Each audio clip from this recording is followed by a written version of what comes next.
Es más o menos evidente que 1968 es un referente de toda la vida universitaria. Es el momento de la verdad de la UNAM. Vamos a ponerlo en esos términos. Entonces, ha coincidido que durante años estábamos preparando ciertos proyectos para este año y la voluntad que expresó la Coordinación de Difusión Cultural de hacer un proyecto de muchas dimensiones, de manera que no es solo el MUAC, que es el hecho de que se está renovando la instalación del Centro Cultural Tlatelolco, del museo precisamente dedicado al memorial del 68, es que cada organismo de cultura de la UNAM en cualquier género va a tener actividades en torno al 68. A nosotros nos agarraron, digamos, preparados para eso, porque durante muchos años estábamos buscando la oportunidad de que la investigación que Pilar García lleva haciendo muchos años en torno del Salón Independiente y la adquisición de los archivos que Brian Nissen custodiaba de, digamos, la organización y de los contenidos, se pueden traducir en una exposición reconstituyendo que desde hace mucho tiempo varios de los que hacemos alguna clase de historia del arte contemporáneo en México vemos como el parteaguas de la situación del arte en este país. El hecho de que el rechazo de los artistas avanzados a la exposición solar organizada por Bellas Artes para la Olimpiada Cultural generara la intersección del cuestionamiento de la política oficial de arte con el repudio a la violencia del gobierno contra el movimiento estudiantil popular y contra la universidad como institución. Ese tercer factor creo que siempre se nos olvida. También hubo una violencia contra la institución, no nada más contra los estudiantes y contra los que lo apoyaban. Eso para muchos, y este es un elemento que puede tener un valor polémico en ciertos círculos, es el punto en que la narrativa acerca del quiebre con el arte oficial mexicano se convierte en el problema de cuál es la institución cultural que hay que producir y cuál es el modo en que interactúan arte y politización, y cómo es que también se constituye la relación entre carrera profesional y proyecto colectivo o de cuestionamiento del autor. Para decirlo en una sola frase, algunos, y ahí está la lógica de la narrativa de la era de la discrepancia, vemos al Salón Independiente como el punto de partida de una narrativa posible sobre qué ha ocurrido en el arte mexicano reciente, y también era el punto que no estaba narrado. Es muy característico de que la memoria del arte local siguiera girando en torno de la llamada ruptura, que el dato sobre qué fue el Salón Independiente no estuviera detallado. También ya llevábamos 4 años tratando de hacer una exposición sobre Alcira Susescafo, colaborando con Antonio Santos, que fue su amigo y fue su casero en mucho tiempo, pero también es alguien que es capaz de activar la red de quienes conocieron a Alcira, y en consonancia con los esfuerzos que desde Uruguay están haciendo varias personas también para recuperar esa memoria. Ha sido una muy feliz situación el que de no tener prácticamente elementos que pudieran llevar a cabo una exposición. Con Amanda de la Garza durante cierto tiempo manejamos la hipótesis de hacer una exposición sobre activismos poéticos porque no veíamos suficiente material. De pronto, gracias al proceso de búsqueda, condujera a encontrar un archivo muy, muy significativo de lo que fue Poesía en Armas y lo que Alcira Susescafo hizo, y también localizar material pintado. De modo que se hizo posible hacer la exposición que trata de recuperar la obra primero y luego la memoria de alguien que estuvo marcado muy, muy claramente por la violencia de la toma de Ciudad Universitaria. A eso hay que añadirle 3 proyectos. Sí, es cierto, el 90% de lo que pasa en el museo, esta segunda mitad de 2018 va a estar dedicado a temas 68istas. Uno es la exposición del Grupo Mira, que el Museo Amparo produjo, y que es uno de los resultados militantes más importantes post-68, pero además el Grupo Mira es el responsable de haber rescatado el material gráfico del movimiento estudiantil. Y como custodios de ese material, la oportunidad para mostrar todo el conjunto de los carteles del 68 que MUAC y la UNAM poseen. Algo que además tuvo que ver con darle solución a un problema muy sencillo, el que todo el mundo estaba pidiéndonos prestados esos carteles para exhibiciones en México y fuera del país en este año, y entonces no prestarla a nadie fue una solución virtuosa. Sí. Y hacer nuestra propia presentación, que también va a ser, espero, la ocasión para levantar las preguntas de autoría y de memoria sobre la producción de contrapropaganda del 68. Finalmente, y esto también es una iniciativa que teníamos antes de ser llamados a colaborar en el proyecto de cúpula institucional, habíamos hecho la reflexión de que era pues triste convertir esto en una lectura meramente del pasado, y entonces un equipo del museo que incluye a Sol Enaro, a Amanda de la Garza, pero también a Elena Chávez por parte del Instituto de Estéticas, está haciendo una pequeña exposición evaluando las tácticas novedosas de arte en movilizaciones sociales y en manifestaciones en los últimos años en la Ciudad de México. El criterio de esa exposición, que se llama #No me cansaré, es el destacar aquellas prácticas que tengan innovaciones técnicas o innovaciones de dispositivo o de orden tecnológico, de manera que involucran tanto la generación de materiales como imágenes y mensajes en protestas, como la producción de circuitos de información.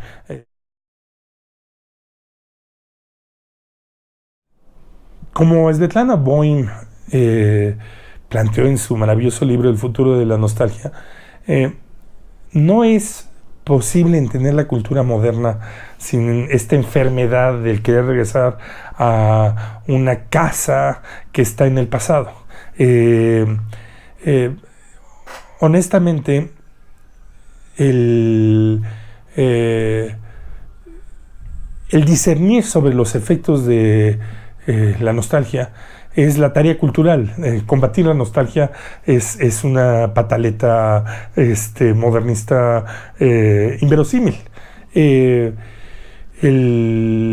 hecho es que la vida social y la vida política está hecha de regresos y de constataciones que uno requiere hacer en términos de establecer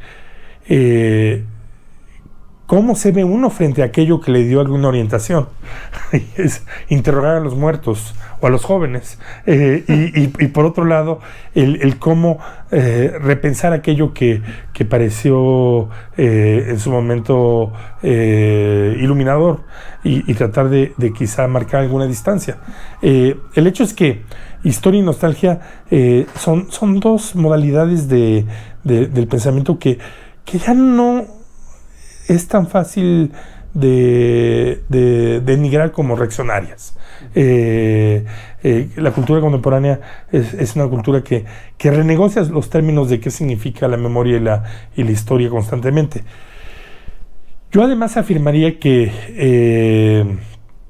el dato que a mí me parece interesante es que, a diferencia de lo que podía haber ocurrido en 86-88, yo soy un miembro del movimiento de 86, del CEU histórico. La interpelación que hace el movimiento 68ista no tiene la misma violencia de entrañas. Una, porque sus actores están empezando a a desaparecer, de manera que su trayectoria empieza a tener que verse de una forma más sosegada, pero también porque la perspectiva sobre qué pasó en ese momento tiene ingredientes radicalmente nuevos. Uno, quizá la seducción del cambio revolucionario guevarista o leninista ya no tiene mucho sentido, y entonces parte de lo que significaba el 68 hace 30 años ahora no puede tener ningún valor útil, y en cambio las preguntas sobre las demandas específicas institucionales que suscitó parecen ser más atrapables. Pero yo creo que además es un hecho que todavía tenemos que asimilar como sociedad, y particularmente en el circuito de los llamados intelectuales, el que el parte de guerra que Monsiváis y Scherer publicaron ya hace 2 décadas, que de pronto nos abrió la claridad de que la matanza misma fue un crimen de Estado de la presidencia, utilizando al Estado Mayor Presidencial, en donde probablemente el primer sujeto de traición fue el ejército mismo. Modifica nuestra visión de qué ocurrió en ese momento. Naturalmente, las revelaciones acerca de la función que los presidentes mexicanos en los 60 y 70 tuvieron en su función de informantes patrióticos de la CIA también nos plantea preguntas nuevas. La posibilidad de hablar de la violencia del movimiento estudiantil empieza a abrirse. El dato de empezar a entender que ciertos momentos, ciertas coyunturas, pues requieren una cosa más que silencio y marchas. O sea, contener el asalto del ejército en Zacatenco durante horas naturalmente no ocurrió con piedras. Pero también otra perspectiva que yo creo que ahora tenemos muy a la mano y que requiere también una especie de asimilación, es entender la disparidad entre la cifra que finalmente la investigación de la comisión nos arrojó de los muertos en Tlatelolco, que es muy significativa, pero no es el genocidio que nos reportaron Oriana Faleachi y los medios internacionales en los días de octubre de 68, de 800 muertos. Pero más allá de un asunto de conteos y masa, pues en relación con un momento de violencia tanto social como estatal, como el que estamos viviendo en los últimos años, también nos plantea una evaluación que tiene otros tonos y otras implicaciones. De manera que, si voy a usar la frase de Fourier, repensar el 68 es algo que hoy plantea muchos otros componentes que no son la expectativa de reiniciar ese fuego.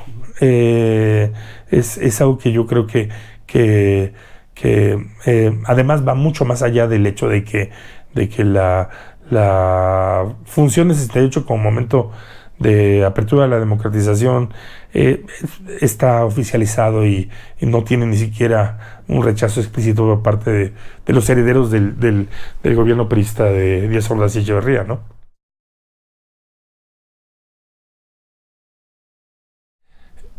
La tensión entre internacionalismo y nacionalismo del 68 es importante y no se puede leer en una sola dirección.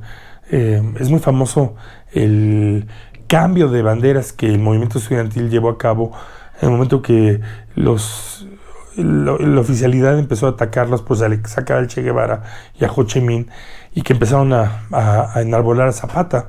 Es también importante la polémica al seno de la izquierda, que quizás ha sido un poco más exagerada de lo que uno supone, pero también en el gobierno mismo acerca de la función del rock and roll. O sea, Díaz Ordaz y su hijo, como nos recuerdan el Tri, famosamente, estaban en bandos opuestos acerca de qué significaba esta invasión anímica sexual de música africana comercializada por blancos, pero que era el rock. Pero también la izquierda latinoamericana, sobre todo en los años 70, se mostró muy ambivalente acerca de cuál música juvenil había que autorizar en una lógica identitaria. Finalmente, también debo decirles que si bien en el contexto del Salón Independiente el factor de rechazo a la violencia estudiantil fue muy, muy, muy importante para solidificar la decisión de divorciarse del INBA y exhibir sin el apoyo del Estado, un elemento que recorre la historia de ese evento fue aminorar el carácter directo de la crítica política, porque una parte de los miembros del Salón Independiente y de la escena artística mexicana, entonces como ahora, eran extranjeros. Y entonces el temor a la aplicación del artículo 33 hace sentido en que el movimiento politizado del Salón Independiente siguió escudándose constantemente ante el público en la argumentación de que defendían un arte no politizado.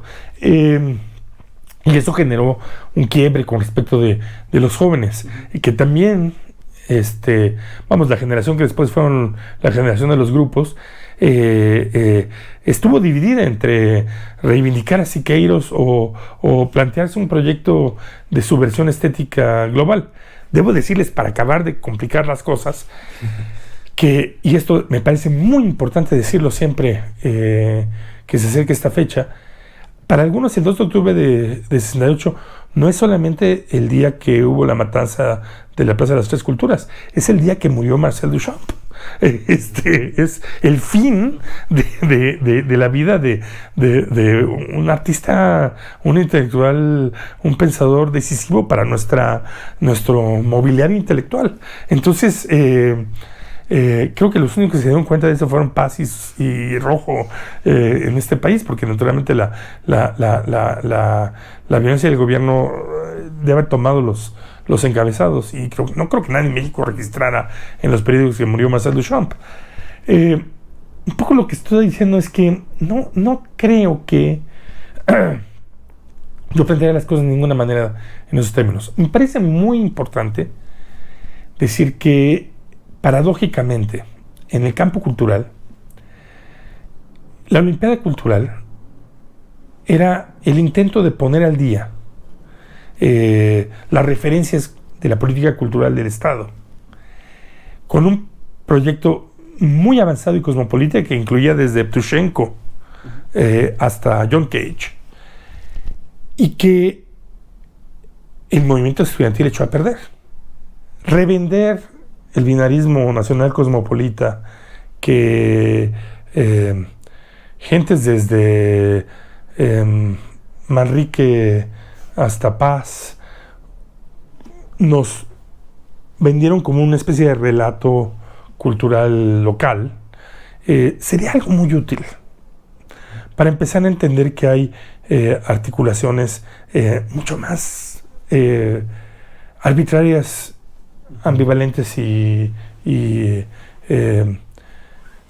dignas de pensarse con un sentido de cortesía y de curiosidad.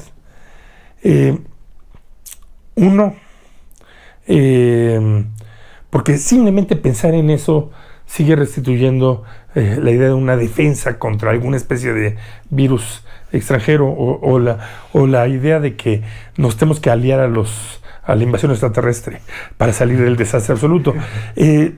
No creo que sirva como una base para hacer historia cultural, menos aún sirve para tomar decisiones político-estéticas.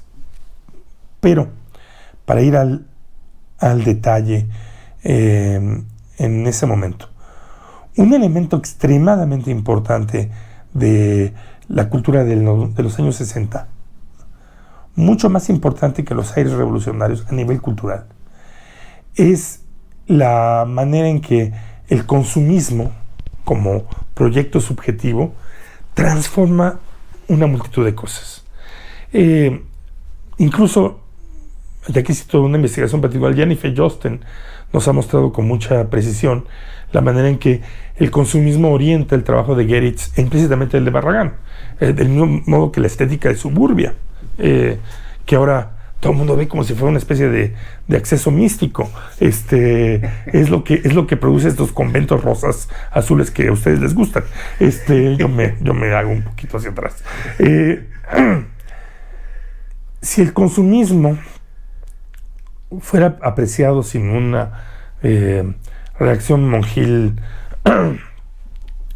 altermundista, es la idea de un sujeto que de pronto no tiene límites y a través de el gadget, el objeto y la moda se transforma y establece una relación sexual fetichista continua.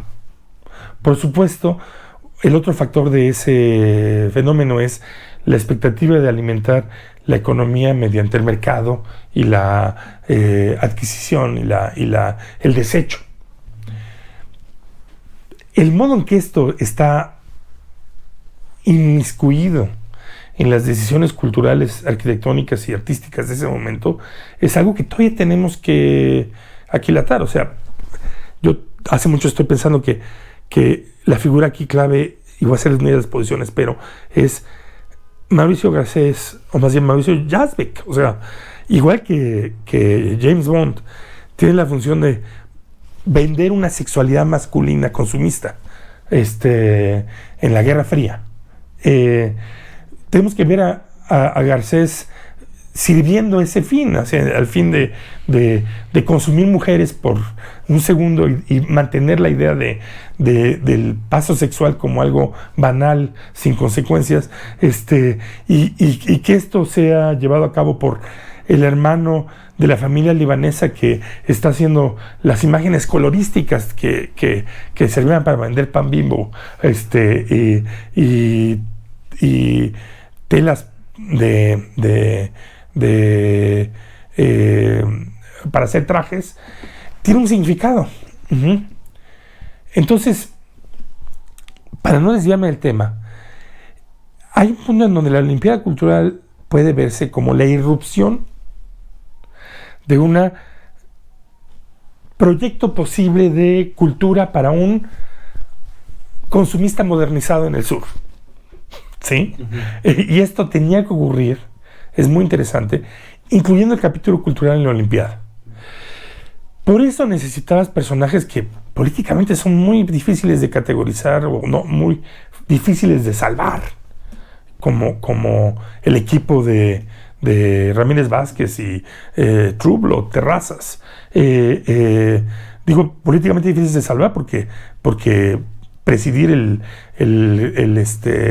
la celebración del plástico en medio de las balas y la ocupación militar plantea un límite ético importante, pero ellos están representando una posibilidad artística que Geritz tomó como suya y un lugar donde puede uno ver estos dilemas con una transparencia maravillosa. Es una obra maestra. Lo voy a ahora decir de nuevo porque lo escribí en algún momento, que es la crónica de la intervención de Juan García Ponce, que es al mismo tiempo una romana clé sobre el equipo de la Olimpiada Cultural, una novela de doppelgangers perversos, de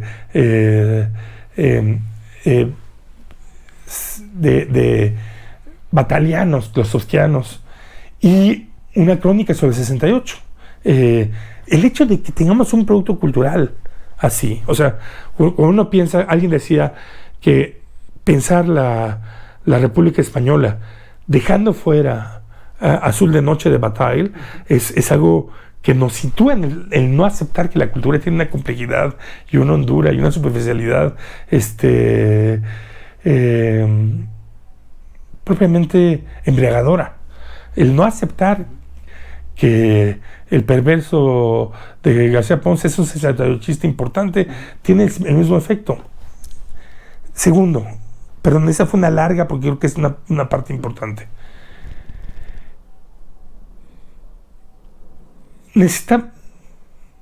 necesitamos empezar a tener cierta finura en entender que no podemos seguir hablando del Estado cuando tratamos de describir decisiones en pequeño, en procesos largos, en donde de pronto hay una toma de posición, por ejemplo, hacia una economía mixta capitalista, en donde con todas sus trifulcas, empresarios, partidos, gobierno y hasta consumidores están de acuerdo, y los únicos que no están de acuerdo son los guerrilleros, pues puedes hablar del Estado. Pero en este caso el problema es definir qué está pensando, qué debates hay, quiénes son las partes. Hay una verdadera toma de posesión del aparato cultural y de la UNAM y de los artistas de avanzada que venían desde los 50 y 60 por utilizar la Olimpiada para dar el vuelco. Naturalmente, ellos habían vivido algo que yo llamo, poco marcusianamente, una tolerancia represiva. O sea, en realidad, los clasemedieros intelectuales blancos, cosmopolitas mexicanos de los 60 no tenían limitaciones personales, sexuales, políticas, vivían bien. Ocasionalmente la censura impedía una película en Acapulco o le ponía a Jodorowsky obstáculos y ese se volvía, está cronicadísimo, ¿sí? O paraba el libro de Oscar Lewis. Pero en realidad, algo que el 68 muestra es a las clases medias intelectuales que habían vivido privilegios sociales importantes, queriendo extenderlos.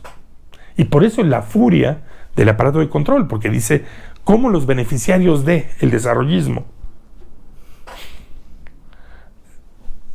son los que nos están causando problemas. Entonces, ese bloque efectivamente estaba queriendo dar el paso y había quiebres internos. El más importante fue el del Salón Solar, ¿sí? García Ponce lo cronica maravillosamente.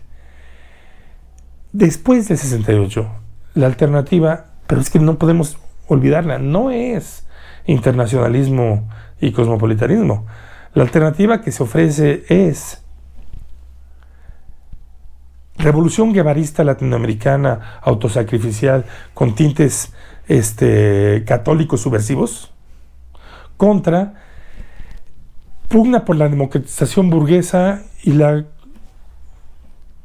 completar el establecimiento constitucional del país, ¿sí? Revaluando a los Estados Unidos y al bloque de la OTAN como tus aliados contra la perversidad soviética. O sea, perdónenme, pero son dos internacionalismos. Y el resultado del 68, yo soy producto de ese resultado, pero no lo veo sin cierta evaluación crítica, fue volver a las universidades marxistas obligatorias. Uno trataba de distinguirse en ese contexto volviéndose trotskista para no ser simplemente un guevarista ordinario. Entonces, eso es lo que creo que tenemos que de alguna manera evaluar, donde la furia, ahora déjenme decirlo de esta manera, la ira cosificada después de la matanza, produce el experimento suicida guerrillero, ¿sí? Y donde la alternativa política se ve perturbada por la violencia y además donde la violencia de la Liga de 23 de septiembre en particular produjo el divorcio más importante de la historia política moderna, que fue el divorcio entre el Grupo de Monterrey y los empresarios y el Estado y el gobierno priista. O sea, el Estado mexicano entró en una convulsión por la idiotez de Díaz Ordaz. Entonces, sí, se volvió la situación muy compleja. Yo diría que no es posible percibir qué pasó en los 70s si uno no sabe que ese espacio cosmopolita que tú planteas de pronto se volvió eminentemente frívolo. Solamente unos cuantos escritores del Heraldo, no sé si alguien menor de 50 años puede entender esta referencia, pudieron seguir viviendo en esa polaridad, ¿sí?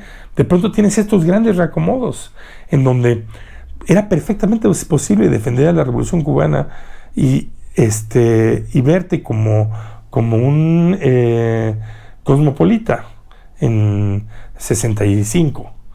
Para 72 los bloques son totalmente distintos y el dilema es: ¿podemos apoyar a una revolución homófoba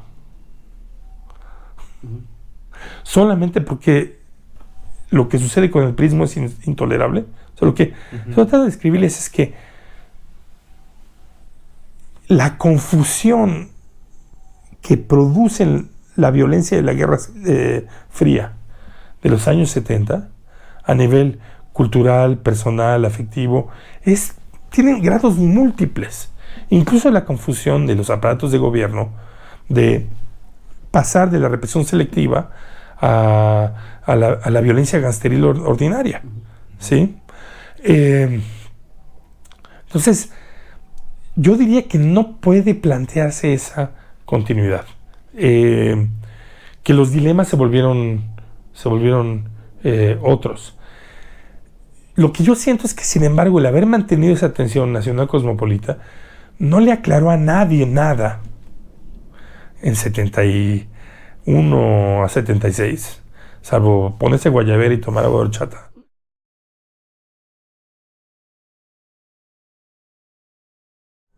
No tenemos evidencia de una revolución que no haya sido pequeño burguesa en el concepto leninista del término. O sea, nada más pequeño burgués que el golpe de Estado de octubre, noviembre de 17. Hay una evaluación equivocada en los términos que entendemos por popular y pequeño burgués. Es algo que, igual que el término lumpenproletario, no está siendo muy útil en términos analíticos. Es útil hoy recordar, aunque sea nada más como una especie de eje, algo que los historiadores, sobre todo los que vivimos el revisionismo de 1989, aprendimos muy a la letra, que hay dos teorías sobre la revolución. Una es la miserabilista. En cierta manera es la noción de que llega un momento en que ya basta. La otra, el marxismo no logró definir esta teoría con precisión, está más bien en Tocqueville. Es la noción de que hay una serie de expectativas, precisamente de las clases medias, en donde bajo un cierto régimen están viendo que su destino, su futuro va en alguna dirección, y de pronto algo genera una frustración, ¿sí? O Guizot trata de poner impuestos, o les impiden que funcione el tercer estado, o les quitan la elección presidencial para reelegir a Díaz, y de pronto todo vuela, ¿sí?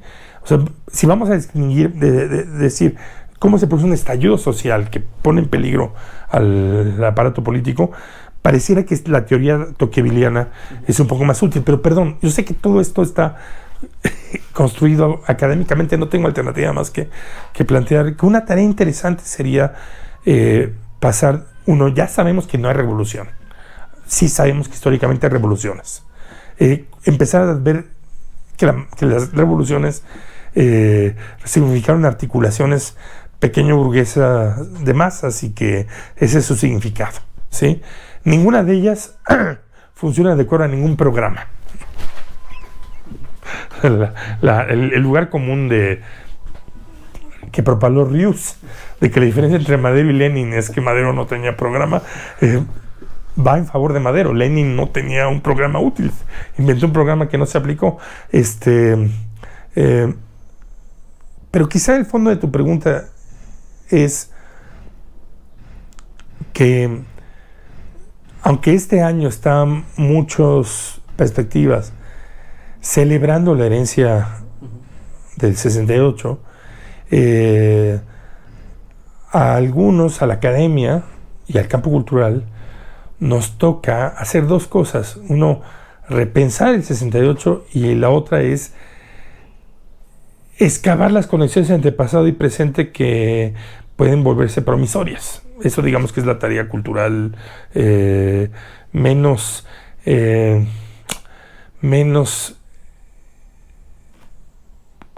miserable. Uh-huh. Y en ninguna de esas perspectivas el espíritu de celebración y conmemoración resulta demasiado útil, ¿no? Yo diría que dos perspectivas que a mí me resultan interesantes es esta. La distancia temporal que existe entre nosotros y los eventos de esta masa de situaciones, el asesinato de Luther King y de Robert Kennedy, el cambio de la situación de la guerra de Vietnam, la monstruosidad de la revolución cultural china y toda la confusión que generó los 68 francés, mexicano y checo, y los ensayos que registró Godard de Sympathy for the Devil de los Rolling Stones, son 50 años.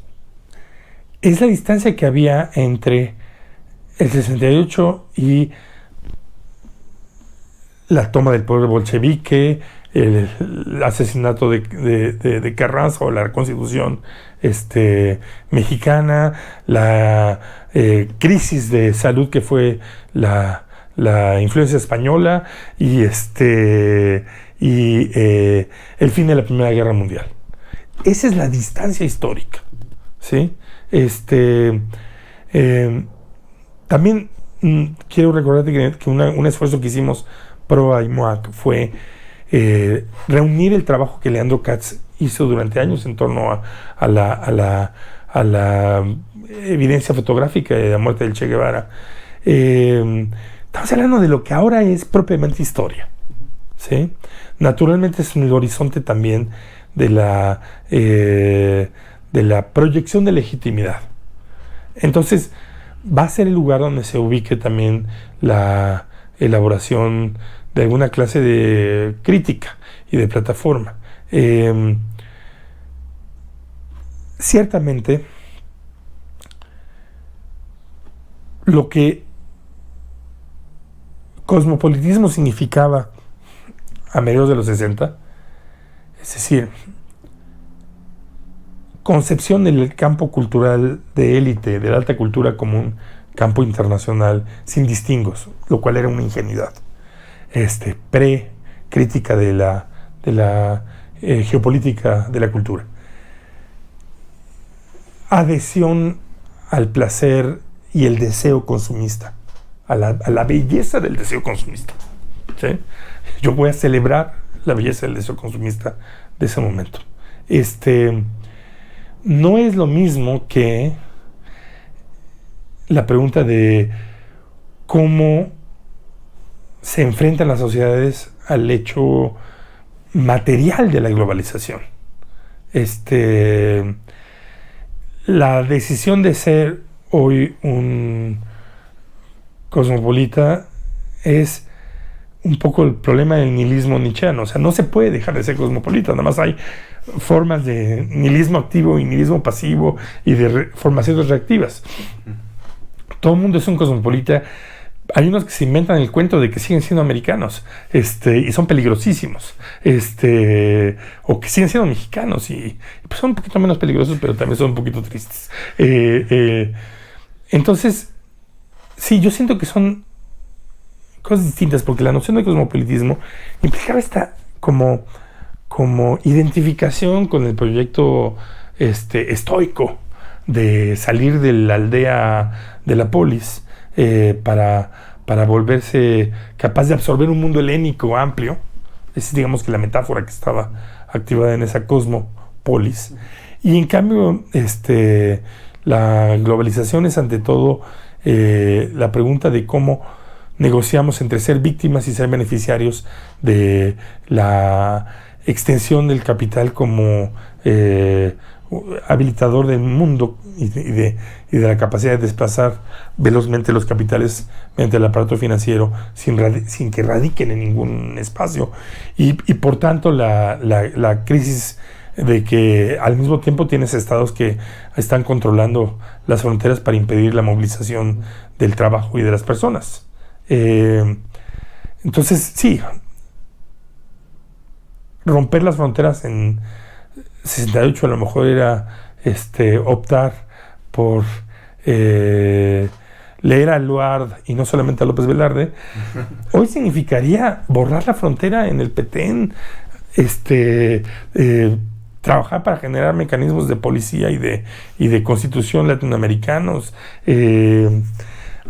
preguntarnos si el principio de no intervención se puede sostener. O sea, dilemas que son muy serios. La pregunta de qué vamos a hacer si legalizamos las drogas aquí y tenemos la frontera como un lugar de crisis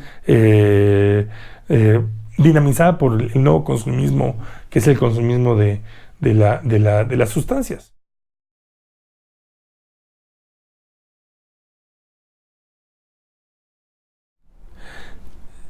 Lo primero que quiero subrayar es la violencia del Estado mexicano contra los estudiantes, contra los ciudadanos que cobijaron al movimiento estudiantil, contra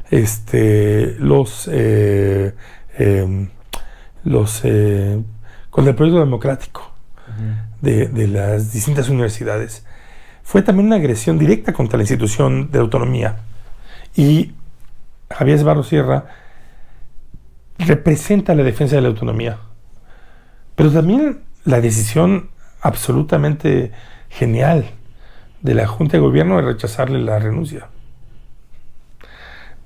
En paralelo, te voy a decir, hay dos momentos en donde, a pesar de la crítica que mucha gente sostiene frente a la Junta de Gobierno, nuevamente por un vicio de pensar que los hechos importan más que los ideales, tengo que valorar la existencia política de la Junta de Gobierno, porque igualmente fue la Junta de Gobierno la que destituyó a Barnés como rector cuando él prolongó la huelga del 99-2000 para favorecer a la llamada ultra en ese momento, en una lógica que estaba acompañando a la intención del equipo del candidato priista de desfondar la campaña de Cuauhtémoc Cárdenas, cosa que consiguieron, pero lo que dejaron es el camino, irónicamente, hegelianamente, el camino para que Fox llegara a la presidencia. Esas cosas yo no las olvido. Un dato muy doloroso y ambivalente de la herencia 68ista es el estatuto del movimiento estudiantil. Yo no sabría si describir lo que pasó en 99-2000 como un efecto directamente contra la globalización. Yo más bien creo que tiene que ver, perdón que en eso me meta en detalle, con un problema muy sencillo, que es una condición que no es la ironía de la historia, sino el sarcasmo de la historia. El efecto del 86 fue preparar desde el lugar de los estudiantes, desde la autoridad moral que el 68 le otorgó a los estudiantes, a que la izquierda partidista mexicana diera el salto de la imagen revolucionaria al proyecto de la conjunción democrática institucional, ¿sí? El proyecto que acaba de revivir, que yo estaba a punto de dar por muerto, es la idea de que podías conjuntar movilización social con proceso democrático para constituir una hegemonía distinta. ¿Sí? Esa es la izquierda a la que, de alguna manera, los que emergimos del 86 nos adscribimos práctica o simbólicamente. Pero el resultado negativo de que el movimiento estudiantil fuera el antecedente del cardenismo de 88 y por tanto de la constitución del gobierno de la Ciudad de México en el 97, fue que tanto prácticamente como simbólicamente la izquierda institucional, la izquierda reformista, abandonó la universidad. O sea, primero porque todos los funcionarios del entonces PRD se tuvieron que extraer de los fósiles activistas universitarios, y podríamos dar nombres. Y por tanto la grilla de los salones de clase y los cubículos la dejaron de llevar a cabo. Y por otro lado porque en esta lógica suicida que tiene la herencia revolucionaria de la izquierda, católica, flagelante, el constituirte en gobierno significa traición, corrupción, una cosa completamente incomprensible, incluso para un leninista. Pero aquí esta herencia monástica predomina sobre cualquier afiliación de lecturas. El hecho es que el 99-2000, en mi opinión, y eso fue lo que manipuló Barnés, tuvo más que ver con esta reacción moralista contra el dato de que una socialdemocracia emanada de la universidad estaba aspirando a tomar el poder, que con la globalización. Discúlpame que aquí sea parroquial. Sí. Tenemos una herencia con una ambivalencia terrible respecto de que el 68 acabara en México en una tragedia, en un crimen de Estado, con una enorme cantidad de muertos, con una enorme cantidad de presos políticos, pero también con una serie de vidas, con una generación que de pronto tuvo que enfrentar este trauma y este odio y esta impotencia. Un problema que para mí es muy acuciante es el hecho de que en poco tiempo, digamos, cuando Echeverría tomó el poder y hubo la llamada la demagógica apertura democrática, se instaló un límite simbólico, un tabú. De pronto, a diferencia del PRI, que mataba selectivamente lo que necesitaba, pero muy ocasionalmente, ¿sí? Era un, como siempre le digo a la gente, incluso en relación a cómo funcionan los secuestros virtuales, la violencia no es tan importante como hecho, es importante como símbolo. Y de vez en cuando el PRI reforzaba el símbolo de la violencia, de su capacidad homicida. El proceso del 68 generó el tabú de que puedes matar en México lo que sea menos estudiantes. ¿Sí?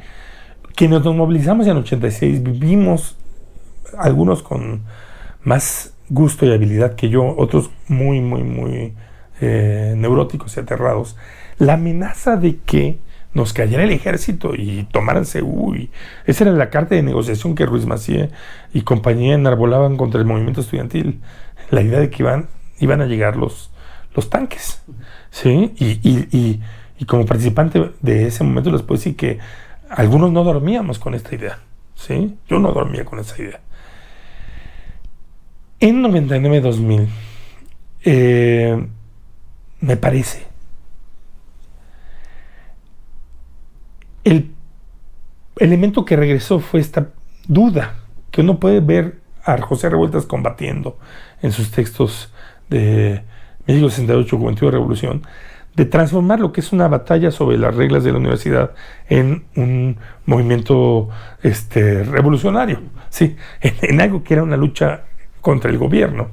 Revueltas estaba tratando de desviarla en una reforma universitaria. Bueno, los camaradas del 99-2000 no pudieron escapar de esa hipótesis. Yo hice un artículo nombrando los grupos específicos que estaban en esa posición tardo-leninista, y mi opinión es que ellos son responsables de haber minado el límite simbólico que estaba protegiendo las huelgas universitarias de la intervención del Estado. O sea, ellos minaron la autonomía universitaria. O sea, los tres gatos que se quedaron a cargo del movimiento del 99 y que expulsaron a los estudiantes en su mayoría y no tenían legitimidad, y que fueron los que son responsables también de haber llamado a la policía. O sea, ellos llevaron la situación al punto en donde se volvió legítimo que entrara la policía. Ahora quieren rebelarse porque De la Fuente va a ser embajador en la ONU. Tengo ganas de pararme enfrente y decirles: ustedes son responsables de que se haya violado la autonomía en el año 2000. Ustedes, por haber conducido la huelga a un punto que ya no era institucional. Pero este tabú sigue siendo el elemento que explica cómo, después de más de 100,000 muertos que no contaron, de pronto los 43 estudiantes de Ayotzinapa se volvieron nuestro trauma en relación a la violencia. Y qué bueno que al menos existiese ese límite simbólico, ¿sí? Qué bueno que ese tabú estaba ahí, porque de otra manera nos podíamos haber seguido en el hecho de que nadie quedara traumado. O sea, éramos una minoría los que cuando habían 5,000 muertos estábamos levantando la voz. Pero esa es una herencia del 68 que por un lado tiene una ambigüedad extremada, porque tiene un aspecto clasista y racista terrible, el hecho de que una vida de un estudiante o de un profesor, si un profesor desaparece en la Sierra de Puebla, las redes sociales se movilizan, porque tenemos un poder simbólico. Que desaparezca cualquier otra persona es una estadística más, ¿sí? Entonces, por un lado es una, como todo, ahora sí que si tomamos esto dialécticamente, es al mismo tiempo un signo de barbarie absoluta y el rescoldo de la posibilidad de una alternativa política ética, ¿sí? Esa herencia de qué significa el que esa matanza estudiantil represente lo que nos parece inaceptable políticamente, ¿sí? Porque no estamos contando el que nos parezca inaceptable, esto lo digo de manera muy explícita, que una guerrilla como el Frente de Liberación Nacional haya ejecutado a uno de sus miembros por una cosa que además no fue una delación, fue lo que este personaje dijo bajo tortura. No aplicamos el mismo rasero, ¿sí? Es un hecho, Judith Butler tiene razón, que las vidas se lloran de manera diferenciada y la política está enclavada en esa diferenciación. No sé cuál es la solución. O sea, estamos en una situación donde tenemos que mantener la crítica a lo que ocurrió en el 68 y al mismo tiempo romper el exclusivismo que tiene esa memoria.